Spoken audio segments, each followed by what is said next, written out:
si este personaje tiene tanto sesgo o tantos intereses, creo que es válido preguntar qué tanto ha distorsionado la historia de México Enrique Krause a través de sus libros, a través de sus documentales, porque no es el único. Ahí está este otro pseudo intelectual o intelectual orgánico, Aguilar Camín. ¿Qué tanto daño le han hecho a lo que hoy conocemos históricamente de nuestro propio país cuando ha metido la mano Enrique Krause? Y les voy a preguntar por esto, querido Cristian, querido Manuel, porque estaba revisando hace rato el Twitter, la cuenta de Twitter de precisamente de Enrique Krause, y me llamó mucho la atención porque no hace una sola mención de la victoria de Pedro Castillo en Perú, pero retuitea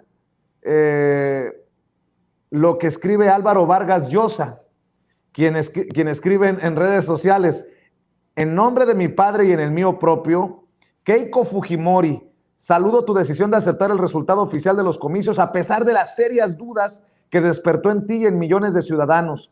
Cierras así una etapa difícil en la que asumiste compromisos democráticos, pediste perdón al país por errores pasados, hiciste esfuerzos por convocar antiguos adversarios y partidos ajenos al fujimorismo, y una vez suscitada la controversia tras las elecciones, actuaste en defensa de tus votantes dentro de los cauces constitucionales, sin violencia. En esta hora de oportunismos y ajuste de cuentas, reconocemos tu empeño por defender el orden legal. Esperemos que en el futuro las fuerzas que tienen la misión de preservar la democracia actúen unidas y con sentido de lo prioritario. Es el hijo de Vargas Llosa, lo retuitea Enrique Krause. No hay ningún reconocimiento del historiador de Pedro Castillo, el proclamado oficialmente como ganador de las elecciones. Si eso hace Krause viendo hacia Perú, ¿qué no ha hecho Krause viendo hacia adentro, hacia México? Por eso mi pregunta, por eso mi planteamiento, Cristian. Pero, por favor, Vicente, cuando hables de los Vargas Llosa, tienes que decir marqueses de Vargas Llosa, que por cierto ni siquiera viven en Perú, radican en España. Creo que, y de hecho, si ustedes quieren darse un garbeo por internet, usualmente cuando dan una conferencia en la península ibérica, Krause siempre lo va a hacer junto a Vargas Llosa, se han vuelto prácticamente uña y mugre. Hay una versión a cualquier movimiento popular en América Latina, de cualquier corte, plurinacional indígena, como ocurre en Bolivia, bolivariano, como en el caso de Venezuela, lo ocurrido en Nicaragua, en Cuba ni se diga, y por supuesto México, ¿no? Por parte de Vargas, tanto de Vargas Llosa en el caso peruano como de Enrique Krause en México, ¿no? De hecho, bueno, tradicionalmente han servido a los mismos intereses plutocráticos, ¿no?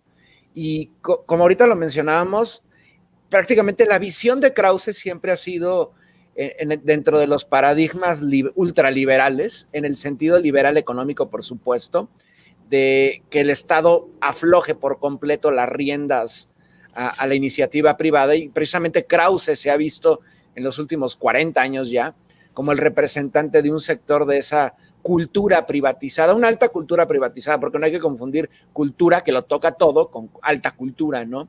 Con un halo de snobismo en sus publicaciones prácticamente monográficas, que ha dividido la historia en sexenios, porque gracias a Krause y otros personajes la historia se piensa en sexenios. O sea, ni siquiera ha podido romper esa idea cronológica de que la historia del pueblo mexicano va más allá del sexenio, que es de los que se perpetúan en el poder, ¿no? Y creo que esto también va rompiendo fronteras, porque si vemos a América Latina en su conjunto, obviamente están comulgando con otros próceres en otros contextos, ¿no?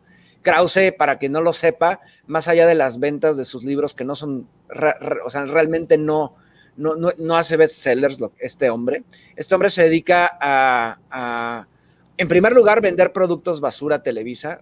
Krause así surgió como una figura, digamos, pública, porque Emilio Azcárraga II lo colocó como el que se iba a encargar de la cultura en Televisa, y siendo, como se definían los empleados de Televisa, soldados del PRI, pues ya se imaginarán cómo se define Krause, ¿no? Y otra parte de lo que entra a los bolsillos de Krause lo hace a través de ¿cómo llamarlo? Como de reuniones privadas con empresarios y las élites de cada nación, ya sea en España o en América, en cualquier parte de América Latina.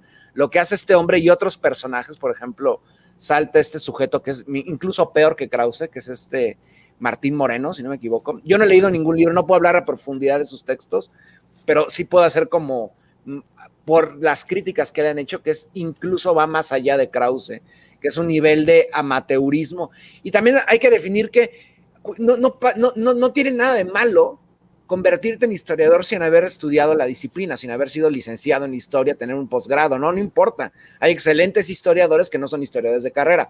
El problema es que Krause, viniendo de una ingeniería y sin tener el mínimo conocimiento de saber cómo historizar, y que historizar implica un ejercicio crítico de la situación, se ha vendido al poder, o sea, está haciendo prácticamente absolutamente todo lo que un historiador no debería de hacer, cero ejercicio crítico. Entonces hay que entender también que Krause habla desde el poder para el poder.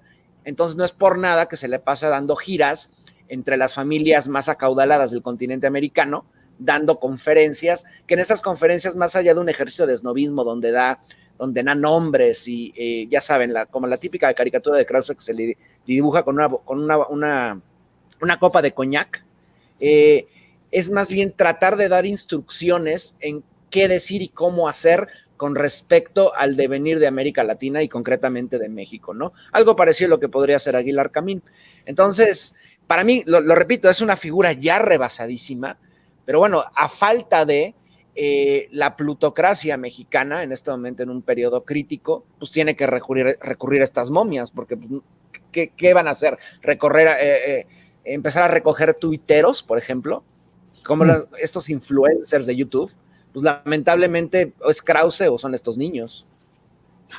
Mi querido Manuel Hernández Borboya, te escucho. Sí, pues es que para entender el auge que ha tenido Krause en los medios, como bien lo menciona Cristian, pues tiene que ver con la manera en que se posicionó dentro de Televisa, como el historiador de Televisa. O sea, imagínate nada más ese honroso cargo que tuvo durante mucho tiempo. Sí. Y pues él realmente su figura crece bajo la sombra de Octavio Paz. Digo, Octavio Paz tenía sus cosas críticas, fue un... tuvo algunos gestos rumbo a la izquierda, como la vez que renuncia a la embajada de la India por lo que ocurrió en el 68 y demás, pero en la recta final de su vida, Octavio Paz era abiertamente afín al salinismo.